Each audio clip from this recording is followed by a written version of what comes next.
My name is Ayan Biswas and I am from Los Alamos National Laboratory.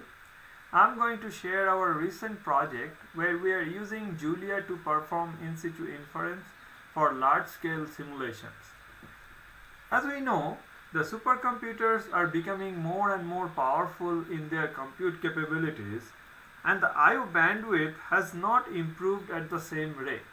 So, if all the data are not analyzed as they are produced, which we also call in situ, then only a tiny fraction of the data can actually be moved over to the disk for post-processing.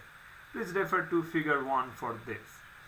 In this project, we are essentially looking at two simulations, E3SM, which is a climate simulation, and SHIELDS, which simulates the plasma flows in the magnetosphere between Earth and the Sun. Please refer to figure 2 and 3 for a representative figure from each of the simulations.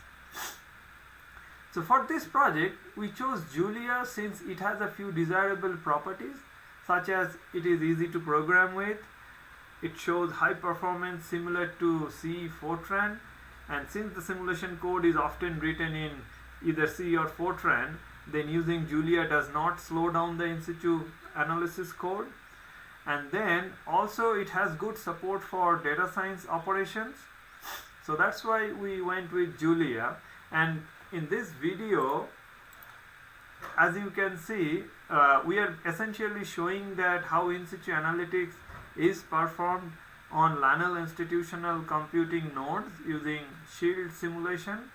The prints will be shown up soon, like the prints are coming up now. So you can see the prints are shown there to validate that in-situ analytics is performed and the output is actually correct. So as we move along to the third column, we refer to figure 6. So using Julia, we are also creating a novel hierarchical Gaussian process-based regression method where we are able to capture both local and global properties of the data. Then in figure 7, we are using Gaussian mixture models to identify and track clusters of interesting features in the simulation data, which is SHIELDS in this case. And also we are able to estimate Gaussian process parameters quickly with good accuracy as shown in figure 8. Our open source repository is named as PRISM and the link of that open source repository is given at the last box. So thanks for listening and let me know if you have any questions. Bye.